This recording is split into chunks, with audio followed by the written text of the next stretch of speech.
Hey everybody, we are back with another film breakdown. This time we're doing a part two to Shedeur Sanders, and we're taking a look at the Alamo Bowl game they played, Colorado played in versus BYU. So definitely one of the better teams that Shedeur played this year. Didn't fare too well, so I'm curious to see what we can glean from this game. Definitely going to still look at it objectively, though, see what positives there were, because I'm sure there were some, see what negatives, things to improve upon. So we'll take a closer look at this game, but I do think it's important to note that this was the highest level of competition that he played in this year, and I don't think that is a good sign that he played his worst game in this game. So again, that's one reason why I have Cam Ward listed over him. But looking at these stats for this game, around 70% completion percentage, just over 200 yards, 2 touchdowns, 2 interceptions. As you can see there, very low QBR. And then I will say in college, I don't like how you get negative rushing yards for sacks taken, but clearly a lot of sacks were taken in this game at negative 34 rushing yards. But again, that's just a college thing that I don't really like. But either way, we'll see what sacks he took, see what negative runs he took, and go from there. So let's get into the film with all that being said. All right, opening drive here. Second play of the game, I think, here. So working out of the empty here. And so there's a little bit of like a kind of a cool formation where there's like a bunch here, and then they've got 2 outside receivers. So this is, again, kind of a cool little formation here. They're going to run like a little spacing concept here where they're going to have some guys sit in different various spots within the zone coverage. And so if we actually watch the play, we can see here that he looks to where the spacing concept is run. Right here, I think he definitely could have hit this guy on the little sit route. In my opinion, there's enough room to where you can make that throw, especially if he was actually set in a position ready to actually deliver the football. With his drop back here, he's just a little too casual in my opinion and doesn't allow for him to actually get that ball out, especially because, again, he needs to be perfectly set in order to deliver a pass, whereas he doesn't have the arm velocity of usually some of these top tier players where they can just kind of get it out rather quickly.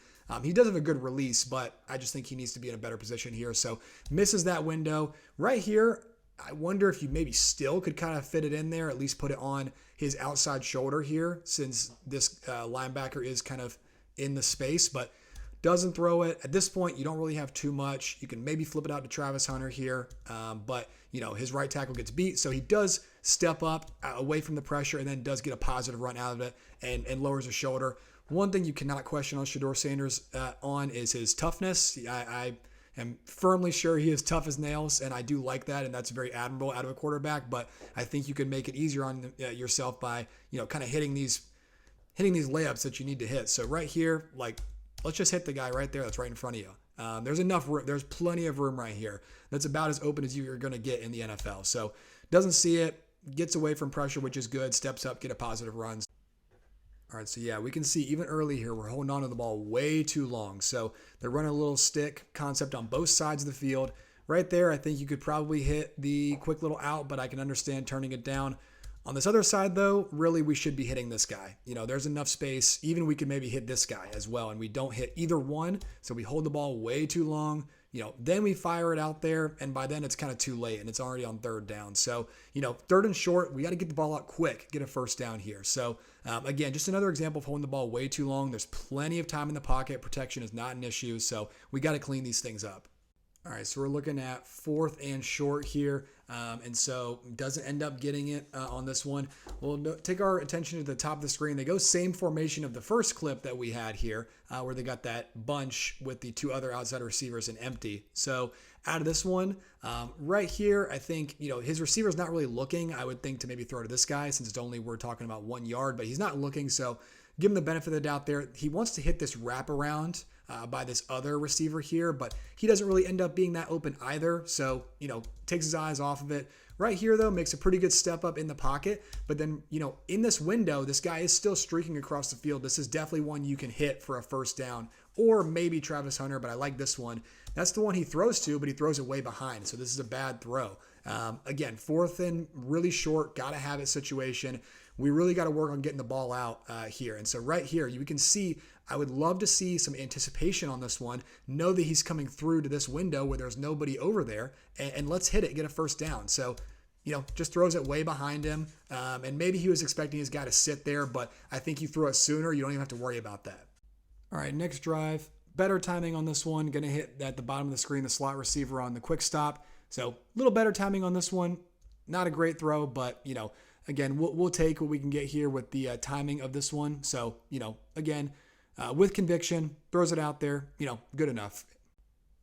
All right, in this play, it's going to result in a sack, and a lot of people are going to say that this is not Shedeur Sanders' fault.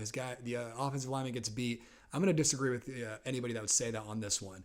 So on this play, we're going to have Travis Hunter coming over the middle here. He's going to end up being open enough, in my opinion, and there's a guy running a post on the top of the screen that's going to also come open that I think he could have hit before he gets sacked if he threw with a little bit of anticipation, which, again, he doesn't really do. He waits till the guy's open before he actually feels convicted enough to throw it oftentimes. So right here, right here on this side of the field, again, this linebacker is sticking with this guy. Travis Hunter is going to wrap behind. I think if you throw with enough conviction and anticipation, you could fit this window in. Also, slot guy, he's going to be running like a dig, like a bang 8 type of route here as well that I think you also could throw to because there's a wide open space right here as well.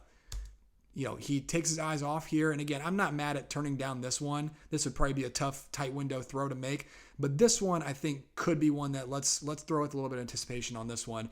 Ultimately, left guard does get beat and gets sacked. So not like egregious, I would say, in terms of Shedeur Sanders. I wouldn't say this is like an egregious sack that he took, but one that I think he could have probably had a completion on, in my opinion. Yeah, not a fan of this play here on this one. And so he's got plenty of time, again, on this play here. Slot guy is going to be running, again, like another bang 8, post, dig, whatever you want to call it here, whatever they call it in their route tree. Ends up being open in the soft spot of the zone, but he elects to throw the go ball at the top of the screen, which I don't think was the right matchup. It's not even like it's Travis Hunter. Travis Hunter is down here. So we'll see the number 2 guy at the bottom of the screen go in motion to block, play fake. Right here, look how open this guy's becoming. And for that matter, Travis Hunter is actually becoming open as well. But both of these guys are open, or becoming open at least in terms of NFL standards. So his guy does get beat here a little bit on this one, but then ends up not running a good enough route in my opinion. So then DB can trail on it and then makes a play on the ball, incompletion. So yeah, I definitely think on this one, we're wanting to hit the guys over the middle of the field. We don't do that. Again, look how much space is right here. There's not a soul on defense in the middle of the field. So you got Travis Hunter here, got the slot coming this way, doesn't elect to throw to either one of them, ends up being a 50-50 ball, which I don't often hate, but on that play, I do. So yeah, this is becoming a theme with Shedeur Sanders. It's not necessarily that he's throwing like a horrible ball. I mean, again, you guys know I'm not huge on his drive of the football, but it's more so not throwing the things that he's supposed to. And again, it's hard to say whether the coaches are asking him to not make those type of throws or what, but I just can't really imagine on 3rd and long here, we don't take what's in front of us, which is a good opportunity to get a first down. And we'll see what I mean here. So again, 3rd and long, this guy in the H-back slot position is going to run basically just like a seam up the seam here. And that's where the ball should go. It's open. And we'll take a look at the actual play. But right here, drops back. In my opinion, he's probably drifting too far back in the pocket, so he's not, again, able to deliver a pass. But right here, look at this guy. I mean, he's coming right down the middle of the field here where the opening in the zone coverage is. And if he's not looking back at you, throw it to the back of his helmet. I don't care. You should be throwing this football, again, especially on 3rd and long. So doesn't do that. His left tackle does get beat, so he, evades the pressure there well enough, but still puts his eyes down. He doesn't look up. He probably could still maybe throw this ball to get a first down here. But, again, does escape the pocket, gets a first down. So pretty good overall. But again, let's throw the one that's right in front of us, right in the zone. And so again, right here, I mean, I think you can float this over this guy right in the, have a little touch on the football there. Doesn't do that. Again, right here, we probably still can throw to this guy. Choose not to. So again, gets the first down, but let's kind of start hitting these ones that are right in front of us. So this is the first play here that's really pretty positive by Shedeur Sanders. So nobody's really going to be open. Travis Hunter is going to come across the screen and catch it and then turn upfield and just get a lot of yards thereafter. So nothing's really there. Actually evades the pressure pretty well and steps up in the good spot in the pocket, which again is something that not happened too often for Shedeur Sanders. So this is encouraging to see. Steps up, keep his eyes downfield, and sees Travis Hunter right in front of him. So he's a little late and throws it behind him, but it actually ends up working out because Travis Hunter can just make things happen with that. This is why I think Travis Hunter would be an elite receiver in the NFL potentially. So I actually like him at receiver. Maybe that's a conversation for a different day. But overall, this is a pretty good play by Shedeur Sanders, so we can really see the pocket navigation here on this one. So steps away from the pressure, steps up in the soft spot in the pocket. So this is overall an encouraging play. And then, again, let's just watch Travis Hunter go to work here. Really electric playmaker, and I like his potential at the next level, obviously a lot too. All right, 3rd and goal. This would be a really tough throw. This is a tough spot to score in. 3rd and goal on like the 5-7 yard line. This is a really tough spot to score. I would have liked to see him potentially try to throw with anticipation here to Travis Hunter. We'll see here at the top of his drop here, Travis Hunter is kind of shaking a little bit, and he's actually going to run like kind of like a post type of route here. And we can see actually he kind of becomes open because this guy is on the slot receiver, and then this DB sits a little bit. So actually he kind of did end up becoming open. Let's back it up a little bit, though. I'm not going to be too hard on Shedeur for that one because, again, 3rd and 5-7 at the goal line is really hard to score in because the field is so condensed. However, the last thing that you can do in this situation is take an egregious sack and potentially, you think on this marker here, you wouldn't knock yourself out of field goal range, but let's see what Shedeur Sanders does. He just keeps backpedaling, takes a horrible sack. And I mean, we're out of field goal range at the college level at this point. So this is absolutely not something you can do as an NFL quarterback. Points are everything, obviously, but it's really important to get points when you can in the NFL. So this is not a good sack taken by Shedeur. All right, another sack. I'm not really going to say this one is as much Shedeur's fault on this one itself. However, he does something at the end of the play that we get on to Cam Ward for a lot, but we got to, equal disbursement here. Let's get on to Shedeur Sanders for doing it too. Nothing's really open. His left guard just gets absolutely destroyed. So again, I'm not really going to blame anything here on Shedeur in terms of the play and getting actually sacked here. But, and maybe he could have flipped out to this guy. So as I'm watching it, maybe we could have just hit that check down once he sensed that pressure. So maybe actually now I'm kind of talking myself out of blaming Shedeur a little bit. But, nonetheless, the left guard absolutely gets destroyed. So, here, though, we see he gets sacked. He flips the ball away, fumble. Again, this is something that we've seen Cam Ward do sometimes, but we got to get on to Shedeur too. He doesn't really put the ball in harm's way too often. However, he does still do it some. And that is something that we need to take note of. So they end up recovering the fumble here. They score off of it. So, bad play. 2nd and long-ish. Not like, again, a horrible play, I guess, but we'll see here what I really dislike about this one. So, nothing's really that open. They're running a lot of like stick concepts, and they're not really pushing the ball down the field, and I wonder if that's because they know their quarterback can't really do that effectively. But BYU is just sitting on it, and it's causing so many problems for Colorado in this game. So I don't think that's a good thing, obviously. But let's rewind just a little bit here. So off the snap here, it looks like they could be sending pressure from this guy, so rushing 5, potentially 6. They actually end up backing off and only rushing 3 on this play. So only a 3-man rush. You got plenty of should be protection here. You got the matchup that you want, but we still step up and manage to get sacked. It's just like, if we got a 3-man rush going, we should not have a gain of 1 to 0 yards. I mean, we really got to do better than this, in my opinion. All right, we got to go to the board and talk about this one because this is one that, again, my main point about being the downfall of Shedeur Sanders is if you're going to be a pocket passing quarterback and you're not going to have the strongest arm in the world, you have to play on time. You have to play with anticipation, or else stuff like this is going to happen. So let's watch here. This is a negative play by Shedeur Sanders. So we're not going to focus on this side of the field. We're focusing on the strong side where the play actually occurs. So looking at the coverage here, looks like cover 2, right? They play cover 2. They're not disguising anything. They don't drop into anything else. This is straight up cover 2. So, deep half, here, and then you're going to have the flat here, and then the nickel is going to play here as well. So just straight up cover 2, right? So they're going to run some stop routes, some hitch routes. Inside guy's going to run a slot fade.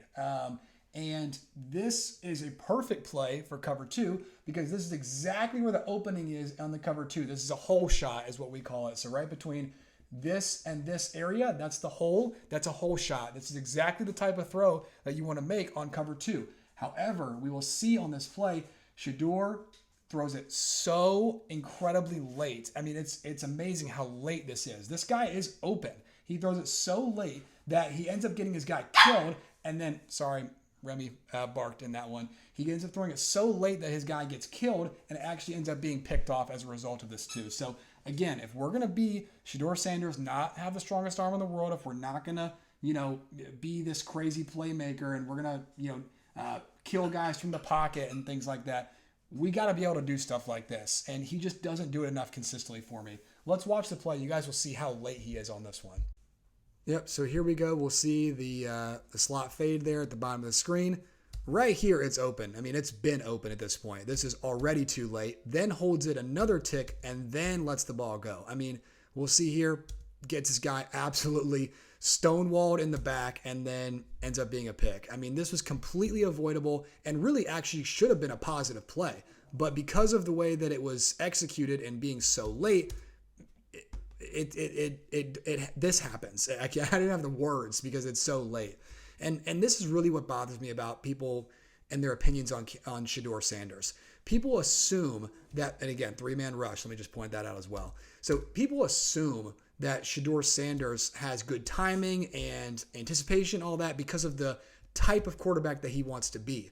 That is not the case, though. That may be what he aspires to be, but that's not what he is. So let's stop spreading the narrative that he's got great timing and all these other things that you would think that he has, but he doesn't actually have. All right, so one of the few pretty nice plays of this game here, he's going to end up rolling out to the right, and Travis Hunter's going to come across the field here on the cross route, the kind of like the dagger route, if you will. And he's going to end up big completion here. I think it might go for a touchdown. So right here, nothing's like super open, I would say. Right side of the offensive line gets beat, so he does get out of the pocket effectively. And then we can see Travis Hunter is becoming open. So then Shedeur does throw a pretty nice ball here, lofts it over this hanging defender here, and allows for Travis Hunter to make something happen. I think he scores in this one. So again, we've got some elite yak ability from Travis Hunter here. But yeah, this is a pretty good play, I got to say here. He does get out of the pocket well, avoids that pressure, and then does make a nice throw on the run, I would say, for the most part. Not perfect, but again, in that situation, you'll take that for sure. So does finally generate a big play here on this one. Man, Shedeur Sanders and the Buffaloes do not look like they even deserve to be on the field right now with the BYU Cougars. So yeah, this is a bad game. But yeah, on this one, this ends up being an interception by Shedeur. So on this play here, we'll see they run kind of like inside slot fades, outside guy stops. And so I think you probably could have thrown to either one of them, to be honest with you. Actually, I take that back. This guy's not running a slot fade, so never mind. Not this one. Objectively, should not have thrown this one. He doesn't, so that's good. I think you could have looked to this side, hit Travis Hunter, or maybe this slot fade, but be a not super easy throw. Guys are getting beat, so I don't hate that he didn't throw that. Tries to navigate the pocket a little bit, and then ends up trying to throw it away, I think. Or maybe he's trying to make this throw, but clearly either way, he does not have that in his bag because it ends up being picked off. So, again, this is a really poor turnover here. It's something that you definitely do not want to see. I mean, again, maybe he thinks he can make this throw, but clearly he can't. And again, if he's trying to throw it away, that's even worse because it ends up being intercepted. So, really, really bad. Shedeur finally decides to throw his best pass of the day when they're down 30 points with 5 minutes left in the fourth quarter here. So that's something. But inside guy runs a corner. Outside guy runs a go ball. And then, I think they maybe run something flat here as well. But designed rollout. So it rolls out to the right because it looks like it is designed to a degree because the offensive line is kind of sliding that way to the left. So I believe this is designed to be a rollout. So he does hit the corner route here. This is actually a really nice throw. This is where you should go with the ball. He's late on it, I will say, however. So, realistically, we're talking about right here. He should be pretty much letting the ball go. So that way he allows for his receiver to get some potential run after catch on this one, but throws it late. Either way, that's a pretty nice throw, though. He gets it to the sideline, and again, does throw a nice catchable ball, so that's encouraging as well. But yeah, maybe a tick late. Either way, best throw of the game easily for him on this one. He's rolling out, right there to the sideline. All right, don't let the eventual completion fool you on this one. This was a missed opportunity. Slot guy at the top of the screen is going to run a dig. Shedeur does not throw it with anticipation or at all for that matter. So it doesn't even throw it late. He just doesn't throw it at all. So, guy blitzes. So this should be your hot read on this one here. Ends up running that dig, wins here. He's got plenty of time, so pressure is not an issue whatsoever. That is a perfectly clean pocket. And right here, doesn't throw this one. There's nobody within range of getting to it. You could even sit your guy down a little bit right here if you wanted to, but doesn't do that. Does step up in the pocket, though, and actually does keep his eyes downfield, so I do like that. And he does end up hitting this crosser at the top of the screen. So, overall resets his feet. Pretty good throw. I think that might get picked off at the next level, but we can't be too mad at him for this one. Actually was incomplete, so never mind on the completion. But, yeah, we missed the first read. Steps up. Pretty good throw, I would say. There's like 4 or 5 guys around it, though, so, is it really that great? Throws it a little behind him, ends up being incomplete. All right, there might only be 1 or 2 plays left in the game here. On this one, he's super late. Does end up completing it, so that's pretty good, but he's just so late on everything. He just has to see it open. It's so frustrating to see because he really could be a lot better player if he actually threw with anticipation and actually trusted himself a little bit. And so here, slot guy at the bottom of the screen here, he's running a post against that cover 2. So you definitely could throw it now. Throw it now. Still does. He's loading up. It's too long. Again, does complete it because it's a great catch here. But yeah, just throws it way too late. And the guy's celebrating down 30 points. So that's cool. But just really late. Not a lot of velocity on it. Kind of floats it up like most of his passes are. Does catch it. So this was a good catch. But yeah, way late. All right, last play is a touchdown here, and nothing crazy, but he does have some off-platform ability, which is interesting because you wouldn't maybe necessarily think that, but at least in short yardage situation, he can throw off-platform a little bit. So he's actually going to throw it back across his body to this guy who just kind of turns around inside for a touchdown. Nothing much here on this one, but we can really see from the tight angle, does actually have a little bit of off-platform ability in these short yardage situations. Can't really again do it down the field. But, he's falling away. That is a pretty good throw. Puts it away from the defender on that one. So, and it's a touchdown, so it's worth showing. All right. Yeah, so that's pretty much a wrap on the film there. So, again, not a very good game. I would really hate for this to be my last game. And remember, in this game, too, this is the one that he came out saying he was going to, this is where I'm going to end up going in the draft, whereas the New York Giants cleats in this game, who had the number 1 pick at the time. Bad showing, bad look. If you're going to do that, you better not play like this. And he very clearly did. So, yeah, we're looking at one of his worst games of the year on this one. Again, PFF graded 68.3%. Again, I don't trust everything PFF does, but I think it's at least worth looking at a little bit. So, yeah, bad game overall from Shedeur Sanders. Again, just some quick hit notes here. People assume that he's got a lot of the traits that you look for out of a pocket passing quarterback, but he doesn't. Yes, he can throw accurately, but that is about it. He doesn't have the pocket mobility you would want, or the pocket, even the subtle pocket mobility. I'm not talking about running around like you're Lamar Jackson. I'm talking about Tom Brady, like navigating a muddy pocket. He doesn't have that at all. He also, can't throw within the timing of the offense very often. And then further than that, he doesn't throw with anticipation either. Those are two different things. So he's fairly in rhythm most of the time, I won't say most of the time. He's fairly in rhythm a lot of the times. He does not throw with anticipation. Anybody that says that, I instantly don't really care what the rest you have to say is. He does not throw with anticipation at all. And so, again, you have to have those things if you're not going to be a strong arm playmaker type of quarterback. So couple that with the fact that he's not that type of guy, I'd be really hesitant to take him in the first half of the first round. For me, he's not a first round player, but I don't hate it if you want to take him at the end of the first round to get that 5th-year option. If you're a good team, really have a solid offensive line around you, have some receivers that can, create something. You're a good offensive-minded coach and you can scheme up guys. I think he probably could thrive in that situation more than likely. But, anything other than that, I wouldn't do it. I really wouldn't. So, Yeah, again, that's pretty much it. That's kind of wraps up my final thoughts on the quarterbacks there. So we'll come out with some more information on where we have all these guys ranked, including the other guys we haven't really talked about. But these two are really the only people that are even in the conversation for first round at this point. So that's why we've only touched on Shedeur and Cam Ward at this point. So yeah, we'll see where things go from here. But thanks for listening here, guys, and we will talk to you soon.